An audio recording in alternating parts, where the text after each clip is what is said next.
All right, y'all, welcome back for another video. Like I said last time, it's been a long time since I've uploaded a video, but I've been really busy getting things kind of rolling as far as the catering I've been doing, and I do a weekly menu now, and I've been selling barbecue for a while out of the house, so I'm trying to get things legit and get me a food truck trailer and all that good stuff. But I've also been building smokers, and in the meantime between time of doing the cooking and doing the building, things have just been kind of crazy around here. So anyway, I'm going to do a walkthrough of this smoker that I just built. I'm very proud of this one. It's the biggest one I've ever done.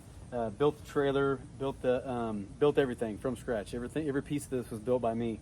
A guy in Denver that has a catering and barbecue business hit me up, and he's a long time ago on Instagram said he wanted to do it, and we talked back and forth for probably 6 months, and then finally had a conference call, and then he freaking wired me some money for his deposit, and I got to work on it. So I'm going to give you a quick overview of what I did here.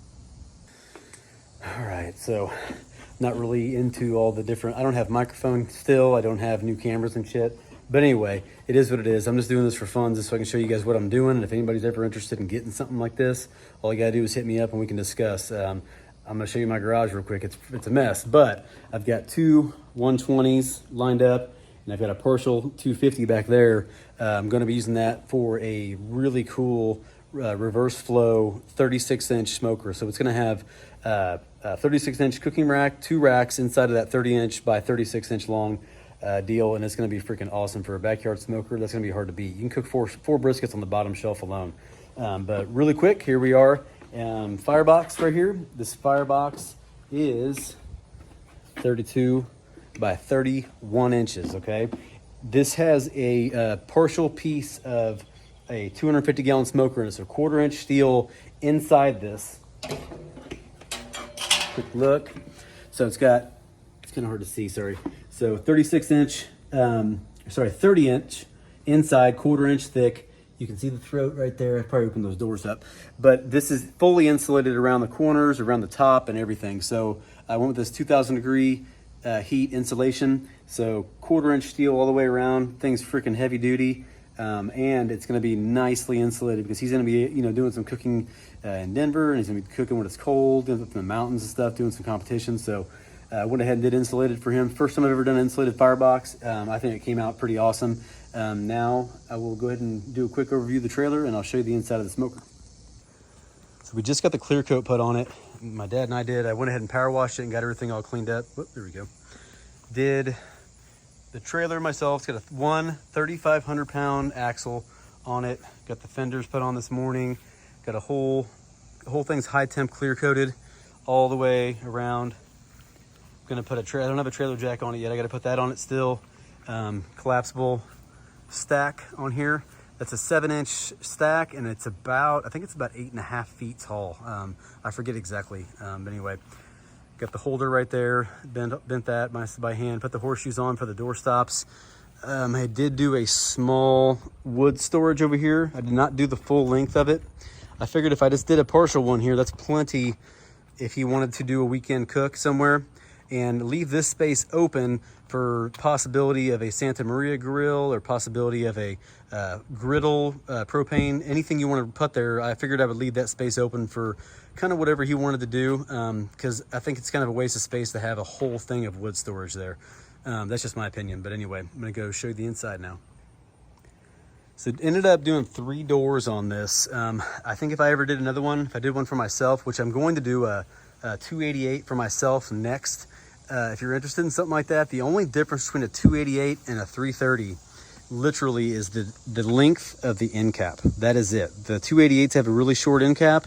These are full, but seam to seam is the exact same length. I measured them myself when I was down there. The 30 inches around, 1/4-inch thick, really awesome. So I'm gonna go ahead and do a shorter one like that with the flatter end caps on it.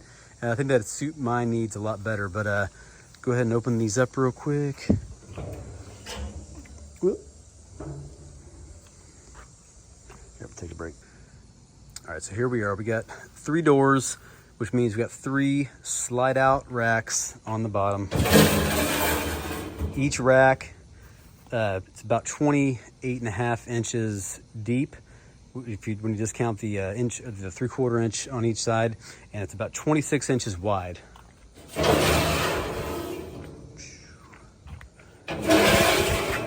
Sorry, I did not calculate that, but whatever 28 times 26 is times 3. And then I put these top ones in here for them. Perfect to throw some wings or some ribs on while you're cooking big stuff on bottom. I mean, you could cook a brisket up there. There's plenty. I measured it when I put that in there, so there's plenty of room there. But lots of room there. I went ahead and put latches on the bottom too. That way when he's rolling down the highway, doesn't have to worry about the doors bouncing on him, messing up those thermometers. So, but this is quite the undertaking. It took me about 2 months to get it done. So that's the overview. The only other thing I would mention is on this smoker, I decided to just do a patina finish. I did not patina it like the last 3 I built. I just left it. I pretty much just cleaned it up as best I could, sanded it down with like some, I think it was like maybe 80 or some 120 grit sandpaper on all the spots that had rust, and kind of smoothed everything out a little bit. It also had some gunky, real goopy shit on it from different stickers that were on it that just were already coming off, so I went ahead and took them off. The back side, I did leave that big sticker on there, and then the flammable one. It's kind of cool, but gives it some character. But like I said, this one was quite the challenge. I'd never done one this big before. Took up my whole entire garage, took up my whole entire workspace, but the challenge is what really made me want to do it. So anyway, if you're interested in something like this, hit me up. You want to talk about a smaller one? I've got 2 120s, I got a 150, and I've also got that partial 250 in the back there. That's going to be a really cool backyard smoker. So that one I'm going to get started on pretty quick. I really want to put that one on a wagon lead with some golf cart wheels. That way it's easier to move around. It might even hold as much as my full-size 150 in the back. I'm going to do some measurements on it and kind of see how much it is, but pretty cool. But anyway, hope you all like this one. I'm going to do an overview when I get my food truck trailer. I'm going to do a walkthrough on that and kind of show you guys the ins and outs of how that's going to work, and then just kind of keep documenting some smokers that I'm building. I might do some cooks too. I might do like a days, like a step-by-step how the days go on how I do like a big cook when I'm getting ready for like a big menu that I've put out, or even some catering I've done. I just don't want to be like a lot of the other guys that are just like, here's another brisket cook, and they change like one aspect of it.